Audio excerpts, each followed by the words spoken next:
भगवान शिव और भगवान श्री कृष्ण का युद्ध किस कारण से हुआ था? दानवीर दैत्यराज बलि के 100 प्रतापी पुत्र थे। उनमें सबसे बड़ा वानासुर था। वानासुर ने भगवान शंकर की बड़ी कठिन तपस्या की। शंकर जी ने उसके तप से प्रसन्न होकर उसे सहस्त्र बाहु तथा अपार बल दे दिया। उसके सहस्त्र बाहु और अपार बल के भय से कोई भी उससे युद्ध नहीं करता था। इसी कारण से वानासुर अति अहंकारी हो गया। बहुत काल व्यतीत हो जाने के पश्चात भी जब उससे किसी ने युद्ध नहीं किया तो वह एक दिन शंकर भगवान के पास आकर बोला, हे चराचर जगत के ईश्वर, मुझे युद्ध करने की प्रबल इच्छा हो रही है, किंतु कोई भी मुझसे युद्ध नहीं करता। आथ कृपा करके आप ही मुझसे युद्ध करिए। उसकी अहंकारपूर्ण बात को सुनकर भगवान शंकर को क्रोध आया, किंतु वानासुर उनका परम भक्त था, इसलिए अपने क्रोध का शमन कर उन्होंने कहा, रे मूर्ख, तुझसे युद्ध करके तेरे अहंकार को चूर चूर करने वाला उत्पन्न हो चुका है। जब तेरे महल की ध्वजा गिर जावे तभी समझ लेना कि तेरा शत्रु आ चुका है। वानासुर की उषा नाम की एक कन्या थी। एक बार उषा ने स्वप्न में श्री कृष्ण के पौत्र तथा प्रद्युम्न के पुत्र अनिरुद्ध को देखा और उस पर मोहित हो गई। उसने अपने स्वप्न की बात अपनी सखी चित्रलेखा को बताया। चित्रलेखा ने अपने योगबल से अनिरुद्ध का चित्र बनाया और उषा को दिखाया और पूछा, क्या तुमने इसी को स्वप्न में देखा था? इस पर उषा बोली, हाँ, यही मेरा चिच्चोर है। अब मैं इनके बिना नहीं रह सकती। चित्रलेखा ने द्वारिका जाकर सोते हुए अनिरुद्ध को पलंग सहित उषा के महल में पहुंचा दिया। नींद खुलने पर अनिरुद्ध ने स्वयं को एक नए स्थान पर पाया और देखा कि उसके पास एक अनिंद्य सुंदरी बैठी हुई है। अनिरुद्ध के पूछने पर उषा ने बताया कि वह वानासुर की पुत्री है और अनिरुद्ध को पति रूप में पाने की कामना रखती है। अनिरुद्ध भी उषा पर मोहित हो गए और वहीं उसके साथ महल में ही रहने लगे। पहरेदारों को संदेह हो गया कि उषा के महल में अवश्य कोई बाहरी मनुष्य आ पहुंचा है। उन्होंने जाकर वानासुर से अपने संदेह के विषय में बताया। उसी समय वानासुर ने अपने महल की ध्वजा को गिरी हुई देखा। उसे निश्चय हो गया कि कोई मेरा शत्रु ही उषा के महल में प्रवेश कर गया है।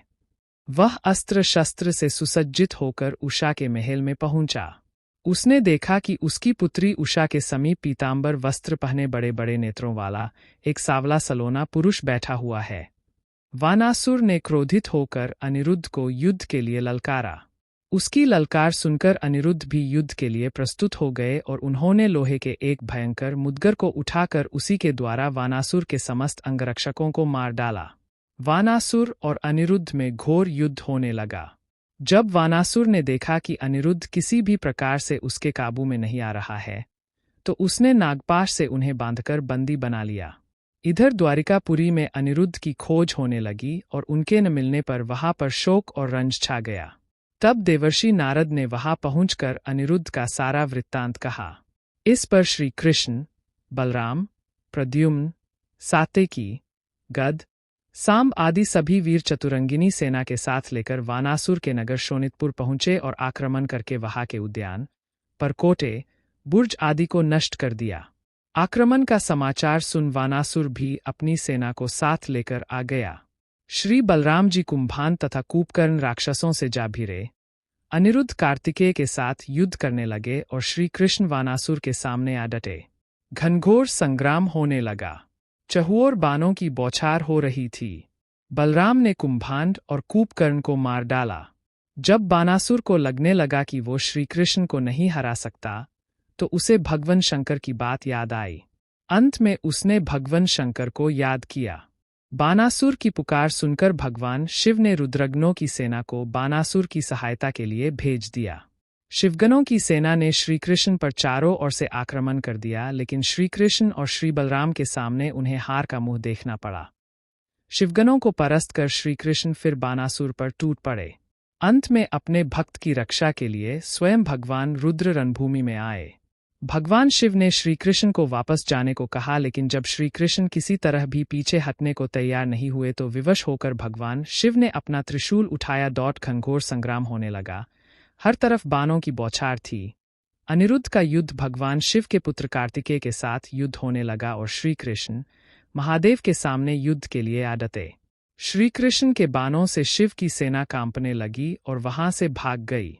अब तो दोनों में भयंकर युद्ध होने लगा।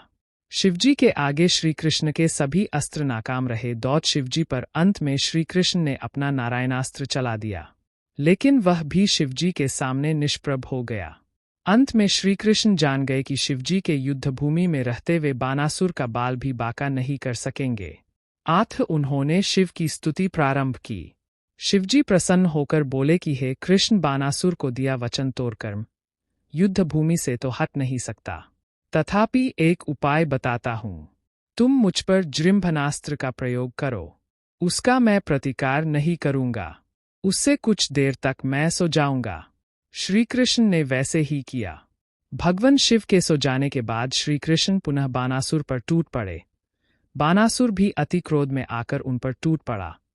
अंत में श्री कृष्ण ने अपना सुदर्शन चक्र निकला और बानासुर की भुजाएं कटनी प्रारंभ कर दी। श्री कृष्ण ने बानासुर की 4 बाजू छोड़कर बाकी सब बाजू काट डाली। तब जागे हुए भगवान शिव ने बानासुर से कहा, रे मूर्ख, ये कृष्ण विष्णु के अवतार है, इनके सामने तू अपनी उद्दंडता दिखाना छोड़ दे, वरना तुझे मेरे भी क्रोध का सामना करना पड़ेगा। भगवान शिव की बात मानकर श्री कृष्ण ने बानासुर को मरने का विचार त्याग दिया। भगवान शंकर की बात सुनकर बानासुर श्री कृष्ण के चरणों में जा गिरा और उनसे क्षमा मांगने लगा। श्री कृष्ण ने बानासुर को क्षमादान दिया और अनिरुद्ध के साथ उषा का विवाह संपन्न हुआ।